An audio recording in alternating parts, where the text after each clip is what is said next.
Hello, everybody, and welcome to Expansion Network. As you know, accelerating the consciousness of humanity every single day. This is Angel River from Dallas, Texas, known in the world of business here in the US as the CEO confidant, and known in Latin America as the founder, the co-founder, and president of the Wisdom for Kids Foundation. And we have a very, very special guest today. It's Sande Hart. Hi, Sande. Welcome to Expansion Network. Hey, Angel. I'm so happy to be here. Thank you very much for joining us. I'm super excited about this conversation we are about to have. And I wanted to introduce you to our audience. And I'm actually going to read literally a very short bio. Please let me know if there's something wrong that I read and there's something not accurate. Sande Hart is an award-winning leader in the fields of women's empowerment and interfaith community building. I love that thing because that's so much needed today. So let's stick into that a little bit later. She founded the Women's Interfaith International grassroots organization, S.A.R.A.H, the Spiritual and ReligiousAlliance for Hope. Amazing. The morning of 9/11, an instinct to gather women of the diverse faiths to protect all that they consider sacred. Now it's in its 20th year. Yeah, you're having goosebumps. I'm having goosebumps too. She served as director of Charter of Compassion's Women and Girls sector, served as chair of the United Religions Initiative for North America, and serves as the Women's Task Force for the Parliament of World's Religions. She's also the founder of Compassionate California. Sande is currently being inducted into the Women's Oral History Library of Claremont colleges. And as I was going through her press kit, let me tell you something. There was this amazing, they are called as abuelas in Spanish. I have to say it in Spanish. And obviously you can talk into that because actually I had one of them a few months ago in one of our shows. So again, welcome, Sande, to Expansion Network. It's amazing to have you with us today. Thank you, Angel. Typically, my bio will start with grandmother because that's my claim to fame. So I appreciate you noting that. No matter what you call it, exactly. It's a good claim to fame. Exactly. So obviously, abuela is as you all know, is the Spanish word for grandmother. So let's start because also, among other things, we're going to talk today not only about what you just mentioned, but also about her book, The Liminal Odyssey. The Liminal Odyssey. And obviously, it struck me many different ways. You probably have seen already on the thumbnail of the conversation of the show today, the incredible art that goes with the book. But what is the Liminal Odyssey? What does it mean, Sande? Well, the word liminal means threshold. And the Odyssey is what we do in that threshold. Yeah. Right. And I only heard this word a year or so ago when I sat down to write this book, and it changed everything for me. So that's what the word means. The space between crisis and action, dilemma and choice, the evolutionary growth spurt we are in right now, whatever that space is, a momentary decision you have to make. It's what we do in the space. It's not the space, it's what we do in it. That's when it becomes an odyssey. Now that you were able to vanish that, that question mark that I had in my mind when I saw the title of the book, obviously the second thing is, okay, so how is it related to subliminal? Is it related at all? Is that term, that word, used in the right sense? Well, how does it relate to subliminal? Well, the subliminal is the thoughts that run behind, right? The thoughts that run under. And so are we paying attention? I think it draws us to attention to that space. And that's one of the things that we do in that Liminal Odyssey is we go to question assumptions, because those assumptions are typically, they're informed by that subliminal space. But I never made the correlation about that in the past. It was just this one word liminal that architects use. That perhaps that's the root of that word. I'm sure at some level relates in that way, and that's very astute of you to pick up on that. Yeah. The foreword of the book was written by Dr. Nina Meyerhoff, and I know that. Well, obviously she's very well known in the, let's say, in the space. But could you share who she is and why was it important for you to have her on your book, excuse me? Oh gosh, well, I simply admire Nina so tremendously, and I had the blessing of meeting her on a trip, which is actually a chapter in the book, in Japan, and just being in her presence. You know, there are so many people that we admire, whose books we read, who we know about across the, you know, just by the work that we do, we hear these names. But you really get to know somebody when you get to spend some time with them in a foreign country. and so at the essence, she is a woman of integrity. She's a woman, she's a grandmother too, I have to add that. She's an educator too, and she's a futurist and a visionary like I've never met before. And I get to hang around with a lot of futurists and visionaries. So her thought on empowering and repowering not just women, but children, to identify what their authentic self has to offer, what their soul calling is where I relate most greatly to her. But just knowing who she is, and I wasn't wrong in asking her to write my foreword, was I? I mean, she's remarkable, and she encapsulated everything so stunningly. She's brilliant. After reading your bio, obviously, everybody knows that you've been really busy for the last at least 20 years, but what made you write this book? What happened in your life, Sandy, that made you decide, I have to write this book?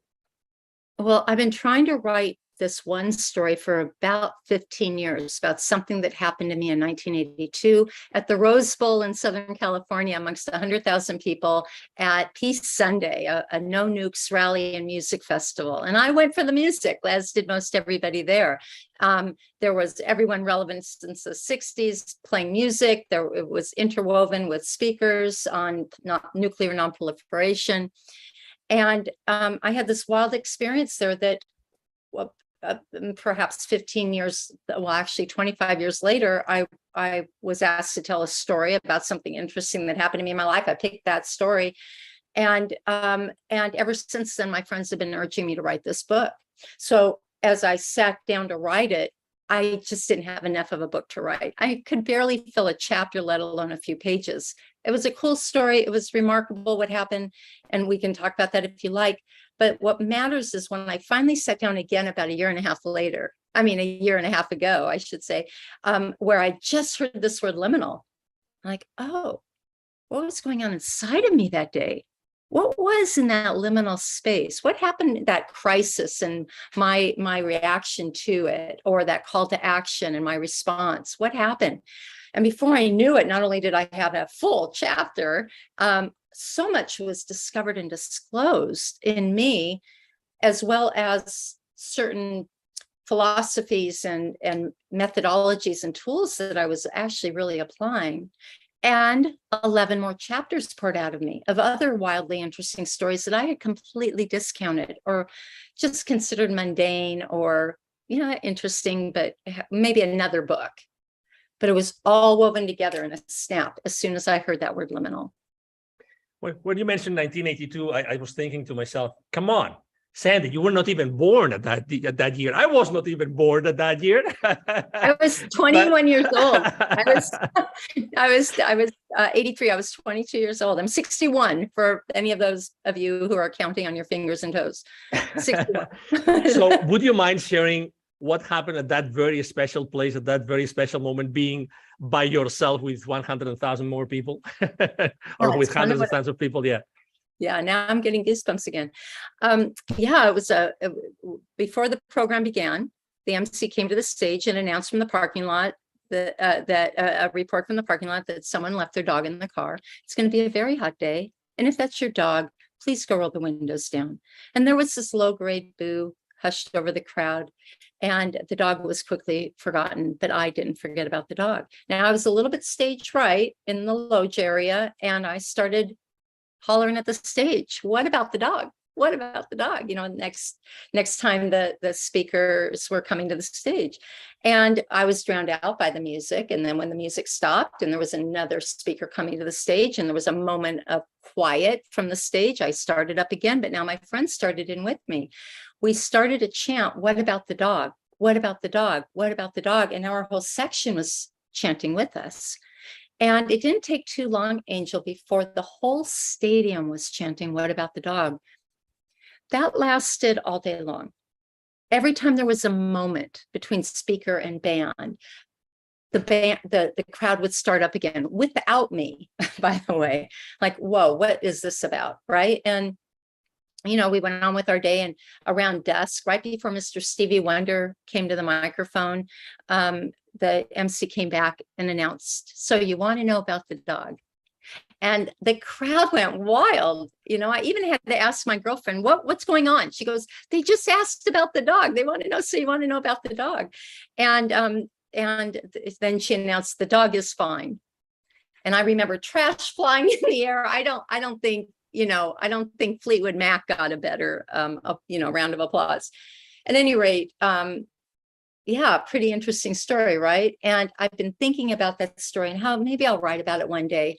But once again, I had to stop and think about what was going on inside of me. It was reverent listening. I was listening at some subliminal level, perhaps. I wasn't spiritually inclined. I just responded. I didn't question. My soul had bigger plans. And I just said yes, apparently. What do you think was the alchemical power of that, of the spaces in between that were created at that precise moment? Yeah, something rearranged in my DNA because I listened. Again, I wasn't aware of it. That is what happened to me then. But now that I know, that I understand this, and I apply what I call these 12, I applied 12 skills that I've identified as I was writing this book that revealed themselves to me with every chapter. I can cultivate these moments that are miraculous, that may otherwise been missed as mundane. So that's what I discovered. Yeah, that happened to me. My soul had a plan to speak out. And apparently I listened, and I'm so glad I did. And I can look at other experiences in my life and what conditions were happening to me at that time, enough for me to tell a story, my personal story. I get pretty vulnerable in a number of these stories. And as a matter of fact, the last chapter ends with an experience that happened to me in Auschwitz with Nina Meyerhoff, which is who ended up, I met her in Japan, and next thing I know, she's leading me to Poland. So there's a lot of stories across, the last 6 years of my life that I share with some humility and vulnerability. You have to have it if you're going to write a book that has integrity. My readers are my accountability partners. There's something, it's like an obsession here at Expansion Network, which is when we bring someone, like you, is like how and when the rubber hits the road, right? Yeah. Because we're talking of an amazing experience. You've mentioned several other experiences that, that you were able to encapsulate in your book, The Liminal Odyssey again. But how would you say that people could become aware of those spaces in between, the people that maybe they haven't had those experiences? But how would you say that someone right now who's listening to us, Sandy, would relate, would find, would identify, oh, this that she just explained, that Sandy just explained, might be those moments, those spaces in between? How would you explain it in very plain words, or maybe even in a situation? Well, definitely there's something you can do right now, and I'll share that. It's important to understand that these 12 skills that I identify, which are not going to be much of a surprise to anybody, they're pretty practical skills that probably everybody knows about to most degrees. Yet they all require practice. They all require repetition. And perhaps only 28 days, because that's how long it takes to create a habit. And the idea and the purpose of the practice of these skills, and I'm going to get to your question, is that we're not practicing them in the moment. It's like, oh wait, I think this is a liminal space. Let's kick in some of these skills. No, when you practice them in advance, you practice them right now, they happen automatically. those skills kick in right automatically. They all require a degree of awareness. I mean, that might seem pretty much a no-brainer, right? They all require practice, awareness. And practicing awareness is simply going through your day and slowing down to the speed of awe and wonder about everything you see. I'll give you an example right this minute. I'm looking at you right now, Angel, and directly behind you, I see accelerate humanity. Accelerate humanity, right? So I'm going to slow down and really absorb that. As a matter of fact, earlier, really what I was saying was accelerate humanity, which really, because you must have moved a little bit, which I'm like, oh, let's pay attention to that. There's a space in between. Angel's it right now, but there's a space in between right now. And that requires some diving into it. What could that mean? Do we have a new word here?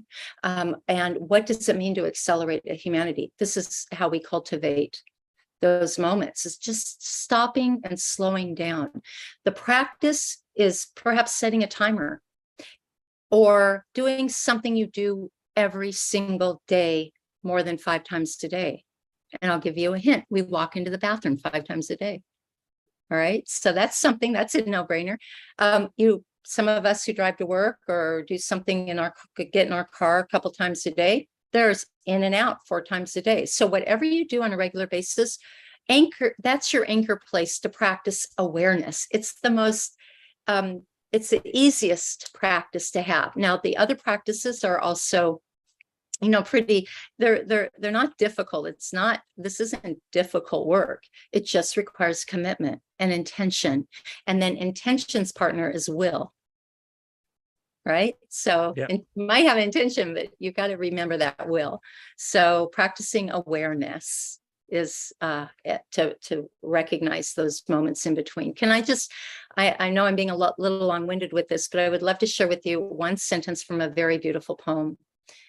And it goes like this. It's by Reverend Lisa Lee. And it goes, "It is the child in us that knows that to ask, where am I going? Or how do I get there? Is to miss the crimson red rose growing out of the rock in the sidewalk." Beautiful. Slowing down and paying attention to those cracks in the sidewalk. Yeah. Beautiful. Thank you so much for sharing this, Sandy. You spoke about, or we spoke about the grandmothers, and you consider yourself, a grandmother. So I would like also to share with the audience, with the audience, that maybe they know who the abuelas are, who the grandmothers are, and I would definitely like you to share who they are, who you are, and what why do they exist? What do you think is the role in what's happening in this paradigm shift that we're living in right now? Well, wow. So, I talk about one of the skills is intergenerational trauma. And trauma is any condition that's been carried through our bloodline and through levels of behavior that our parents got from their parents and their parents got from their parents, how we respond to things, how we view the world, how we even to a lot of degree, to the degree of how we think and how we speak in the words that we use.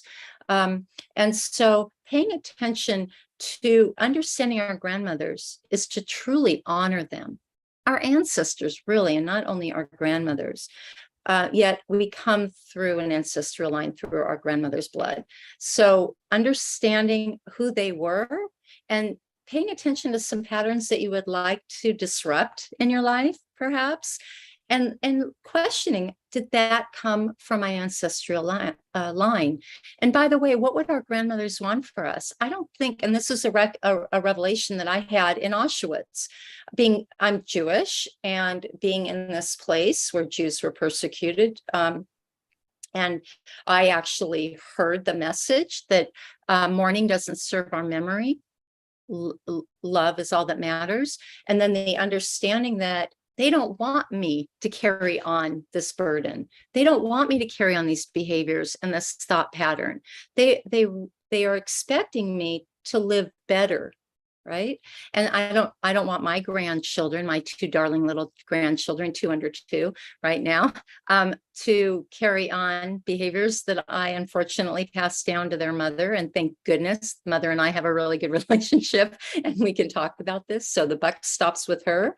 And I think that's what my ancestors and my grandmothers want from me as well. And I see it not only as a responsibility, but as a privilege.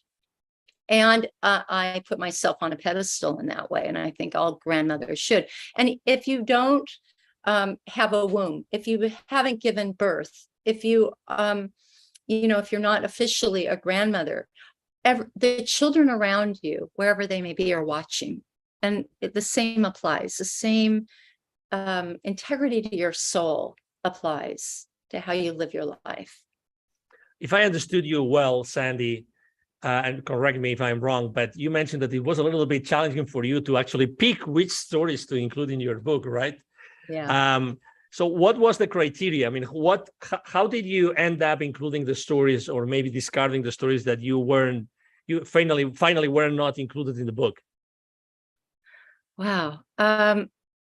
This whole book was written with a fifth dimension, a fifth sense, something I didn't even question, but it was in writing it. And as I shared with you, Angel, as I'm writing these stories, and one just popped in my head, so I'd write it. As I'm writing them and these skills are starting to emerge, one of them was body awareness. So I'm literally living the Liminal Odyssey as I'm discovering it, as it's being disclosed to me. And body awareness is really powerful. So how did I decide? I paid attention to my body. My gut told me no. I get full body when I'm talking about, when you were asking me what about grandmothers, and I'm thinking, well, there are a few things I can say. When I landed on one and I got full body, I'm like, that's what I'm going to talk about. And apparently it was the right one. So I'm constantly aware of what's going on in my body. And the whole book is written in that spirit. And it's attracted an awful lot of others who have come to my aid in editing the book, showing up in certain ways. I can't wait to share with you what's happening with the audiobook. All of the whole spirit of this, I have just gotten out of the way. So I'm the author, but I'm not the only author, I think I should say, because spirit is right there with me. And that's how I decided what chapters would be and what stories I would tell. I really appreciate and I love the fact that you're openly and transparently sharing the way your brain is right now, and not only your brain, I would say your soul, your being is actually, reacting to my humble interactions, to my questions. But definitely let me ask you something, because you have done so much, and supporting women for so many years. And how would you say that your book right now, The Liminal Odyssey, is going to help all these women that you have met with, that you have encountered, maybe even the ones that have never met you, they don't know anything about you? How do you think the book is going to help women? I hope that women will see themselves in my story, right? I can only write a book from the perspective of the gendered woman that I am. And so I hope that there will be relatable stories there, and to honor our body, honor what our soul is saying to us. I've done a lot in the realm of dismantling patriarchy and systems of domination. That starts with us. My hope is that women see their role in the culture and crafting the culture. Culture is nothing more than a collective agreement by all of us. What are we agreeing to? And women, mothers, neighbors as mothers, women, we're looked upon as the maternal beings, and that's okay with me. And I know men are coming into their feminine divine, and women are also learning to kind of let loose of some of that masculine energy too, because it doesn't have, it needs to be, we need to be in balance here. And so how are we showing up in the world? What are we agreeing to? Question assumptions. What makes us happy? It's not being skinny and having flawless skin, right? How do we disrupt that, right? Maybe turn off those TV commercials that tell us we'll be better if we buy their stuff, right? So Dr. Rianne Eisler is somebody I mentioned in the book. She's written a plethora of books on this subject, and I'm honored to call her a friend. Her books have revolutionized the feminist movement, in fact, since the 80s. And she has a term that I always give her credit for, and that is the domination trance. We're all walking through a domination trance. And by the way, with all this said about women, men are deeply victimized by the patriarchy. So let's be really clear. This isn't a man-bashing thing, right? And there's a lot of good work happening right now on behalf of men in terms of, honoring the divine feminine in men as an absolute strength beyond measure.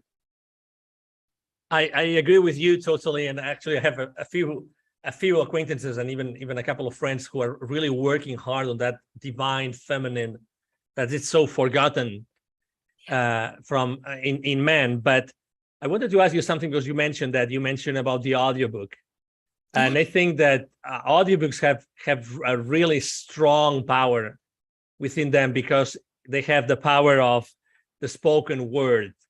And I think that that's something that culturally, that you mentioned the word culturally, we have really lost the concept of the power of the spoken word. Could you please tell us about this, these stories, your journey with your audiobook, if you were so kind, Sandy? Well, the journey was like sometimes over broken glass, and sometimes I was just being carried away on a beautiful wave.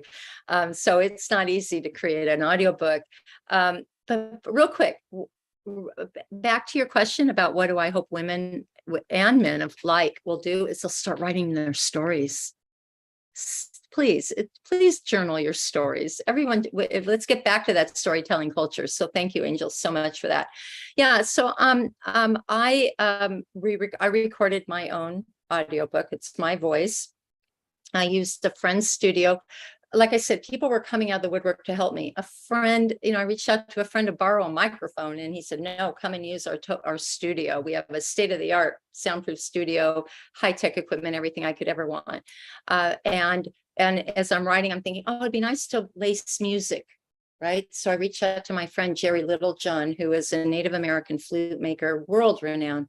And she plays for the Indigenous grandmothers and on stages worldwide for Indigenous peoples. And they always calling on her. And I said, can I use one of your songs? And she goes, having read your book, I think what I'd like to do is just record a whole album for you.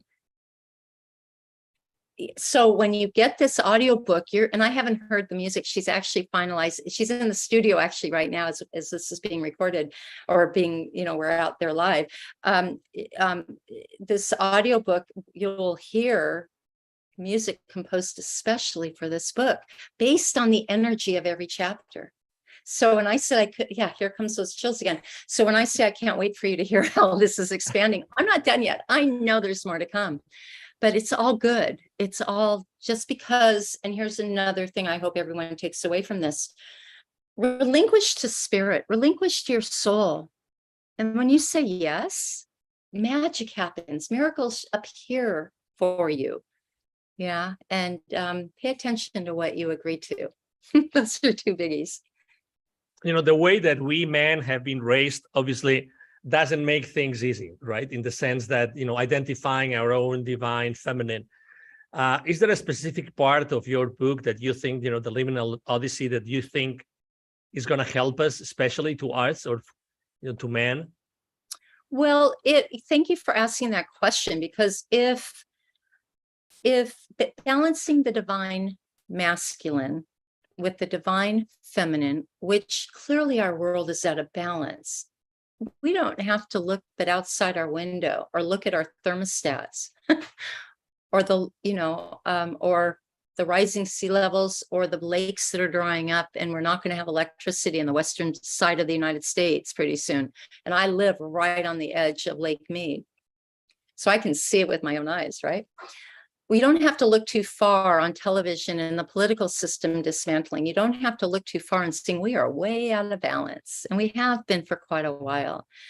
The good news is the rise of visionaries and futurists and people like you, Angel, and programs like you and listeners like everyone out there right now at a critical mass are a sign that we're in the right place. The seed is falling apart, but we can see the sprout coming out of the ground at the same time. It is a phenomenal time to be alive. It might look difficult, but it's really gorgeous. And what we do with it in that space is important. So to your question, if balancing the divine masculine and the divine feminine to heal what's happening in our world, because we're the ones we're waiting for, then practicing awareness, paying attention to our assumptions, paying attention to those cracks in the sidewalk, and checking our integrity through. And the fastest way to do that is to pay attention to the words we use. Right? I know you've had a couple of programs on this, right? Pay attention to the words that we use, and that and those words are energy manifested. Question the words you use. And here's a real quick practice. Practice taking the word just, J-U-S-T, out of your vocabulary for maybe a day or two. Catch yourself every time you use that word. By the way, now you're practicing awareness and impeccability with your words. Do you need that word? Are you discounting what you're about to say? I just want to share something. No, I want to share something. Yeah, it's the most simplest application of a simplest word, right? I catch myself all the time deleting sentences that might be stretching the truth or expanding it, right? So really pay attention to that, our integrity. Pay attention to those cracks in the sidewalk. Practice awareness. Question where these behavior patterns come through from. And other skills, body awareness, right?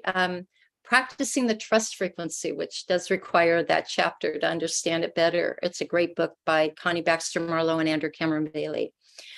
Practicing that we live in a loving universe, right? So all of these things are how we can bring balance of the divine masculine and the divine feminine. It's just showing up in our highest integrity, and then paying attention to our soul. What is our soul asking of us? What are we here to do? We all have a planetary assignment. Do you know what yours is? Are you asking me? Yeah. Oh, yeah, absolutely. I'm an unstoppable divine force that brings connection to the unconnected by empowering their awareness and uplifting their energies. Absolutely. I think you do. Yeah. And if you Thank don't you. know what I love you. Thank you. I'm glad I asked, but Thank I'm you. not surprised. Yeah. And so and your soul is, I think our angels are high-fiving each other right now, Angel, because I think that this is what we're here to do, right? If you're not doing that, ask yourself why. And the answer will come to you in Kairos time. That's another practice. Practice Kairos time. Practice it's as opposed to Chronos time. Chronos time are minutes on the clock, right? Kairos time is the space in which the truth will be revealed, as Aristotle puts it. So practice the trust in asking the question, what's my planetary assignment? What am I here to do? Where do my passions meet the needs in the world? Another Aristotle quote. So yeah, that's how we'll bring divine feminine and divine masculine into balance. Well, if let's say someone who has the first times that person sees you has been to here, has been today, has been through this conversation, they still don't know about you, but obviously they want to read more, they want to know more, they are intrigued, the same as I am, with your book and with everything that you explained to us today. What do you think? What do you think is going to bring to their lives, either men or women? What do you think that your book, The Liminal Odyssey, is going to bring to the people reading it? I thank you for asking that. I wish I had a single answer. I really do, because what I've heard is it's a relatable story, and it's made me look at my life a little differently. I picked up some skills, and I see how they work collectively, and to transform and alchemize situations. I've learned how to pause and slow down in the spaces in between. I've heard it across the board, whether it's a philosophy, because it is a philosophy it's expanding, by the way, and I didn't mention this earlier, it's actually expansion of The Hero's Journey by Joseph Campbell, and before him, Carl Jung. Um, and and so it's a philosophy, it's a book, it's an adventure. So it can be all of those things for you.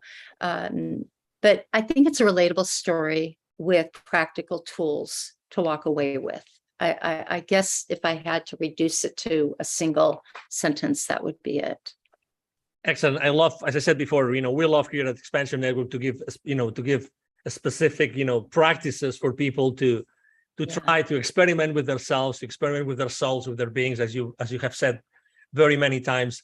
I really want, before we go, I really want to go back to the beginning of the conversation, actually to the beginning when I introduced you to the audience, because you spoke about interfaith and, interfaith, right? Interfaith. And I'm as you were kind enough, and I waited to this moment in the conversation because you were kind enough to ask me for what I do in this planet, right? And I told you right away what my mission is, and it's bringing connection to the unconnected. That's why the inter is really close to my heart. The interfaith, because we've been as humankind, right? We have been, we have all raised in different faiths, many of us, and there's as many faiths as we can imagine. So how did you start your work in this interfaith space, which I think is so necessary today with everything that's going on in the world, Sandy? Yeah, thank you for asking that question. Well, first I have to say that I've always been fascinated with people. I love people, right? I'm in my bigger bio, I think I say, I love getting people all over me. I just love people. I love finding out what makes them tick, what informs them, what drives them, what does their house smell like, what's their culture about, how do they practice their culture, how do they connect on a deeper level to their faith. This has always just been something as a child I've had a propensity for. The morning of 9/11, however, I woke up to what everybody saw, and I heard gather women. And I was the director of sales and marketing for a major home builder. I was raising my middle school kids. I was driving a nice car and living in a lovely home. And I was living the life, right? And yet I immediately that morning got rewired. I said yes before my feet hit the ground. I said, what did I just say yes to? Because it was 7:00 on the West Coast and I was still in bed when I saw the news. And before I just said yes, and I kept following the yes until I found interfaith women. But the impetus of it was that being a Jewish woman and later finding out these were Muslim terrorists, I couldn't imagine what Muslim women must be going through. I wasn't sure if I should send my kids to school that morning. What must Muslim women be going through? And I didn't know any Muslim women. I just didn't, not by design. I just didn't. I didn't have anybody to call. I didn't even have any really great girlfriends at the time, and now I'm surrounded by women. I must have called for that in my life a long time ago because I am surrounded by sisters. And I found the women in some interfaith dialogues because I just kept saying yes. And it was in small circle conversations in our living rooms that we learned about one another's traditions. We learned about one another's cultures, and we learned how to celebrate our diversity and honor our commonalities. And there are plenty in both ways. We shared food. We went out and did projects. We were the mothers of our community. At this time, this was in Orange County, California. And so we were invited onto panel discussions. And so here we are speaking as just grassroots women. We didn't go to school for this. We had no education. We were experts in our own lives and in our own approach to our own religion, right? Because, there's how many Jews on the planet, yet we all are going to answer the question differently of what does Judaism mean to you? And it's the same. It could probably be the same across the board too, with exception to some, but generally speaking. So I was an expert in my life, and I wanted to know what made this woman tick. I wanted to know what drove her, and that became an inspiration for me. I'd even go to my rabbi and say, "Well, Muslims believe this. What's our take on that?" And that's how I deepen the roots of my own tradition. Yet we were also models out in the community for what it looks like. And we did weekends of community service where we cross-pollinated our community to do service projects. I call it covert interfaith because there are a lot of people that won't come to the table. But if we put them at the food bank together, Christians and Muslims and Hindus and Baha'is working together. It's better to understand somebody because you share the same love for something else. And that's what interfaith has done for me now on a global scale, but it's pretty much the same methodologies. And before we go, I wanted to ask you a final question about something that definitely grabbed my attention when I was reading your short bio, which was Compassionate California. What is Compassionate California? Compassionate California is, it comes out of the Charter for Compassion International. It's a global organization. And in the early years, they were all about creating cities of compassion. And I heard about the Cities of Compassion movement where state legislators and, heads of government at all levels and organizations at a grassroots level agreed to the Charter for Compassion, these 4 impeccable paragraphs written by Karen Armstrong. First TED Prize actually ever given was to her for the Charter for Compassion, which basically says we're going to live in a compassionate community, and we all agree to that. And so I came home from this conference having heard that, and I brought my S.A.R.A.H group together and I said, we're pretty well, seated in this community. Let's create a city of compassion. Let's bring this to our mayors and to our organ. We knew everybody, right? At the university level, at the social services level, at the government level. And we brought them all together, but we couldn't agree whose city we would do. So we just said, let's do them all until we have enough to go to the governor of California and make California the first state of compassion in the world. Now, this outgrew S.A.R.A.H a bit midstream of organizing it. We got a lot of cities on board. We created a model for it. And then a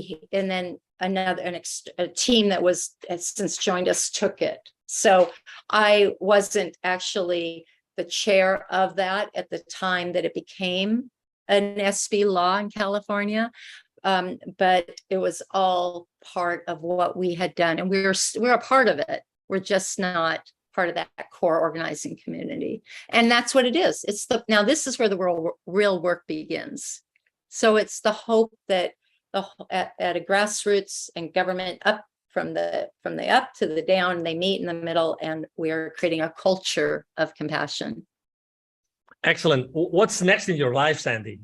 After everything that you've already done, what's next? I can't wait to find out.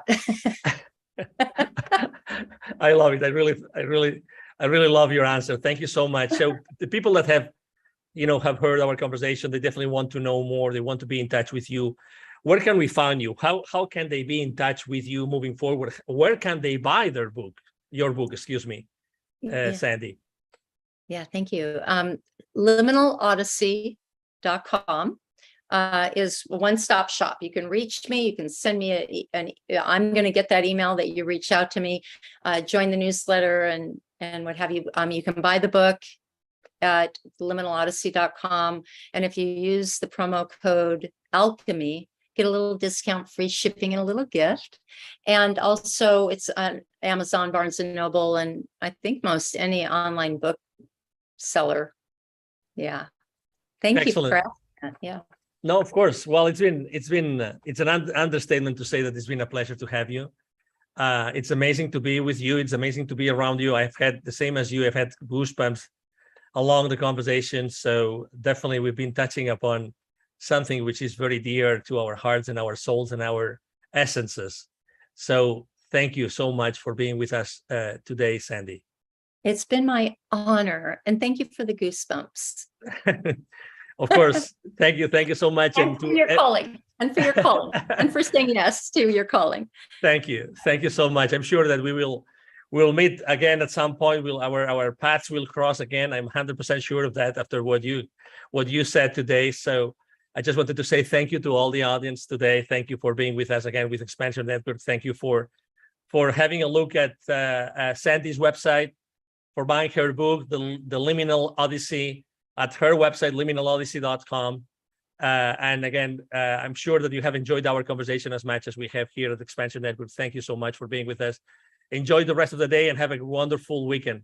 See you soon.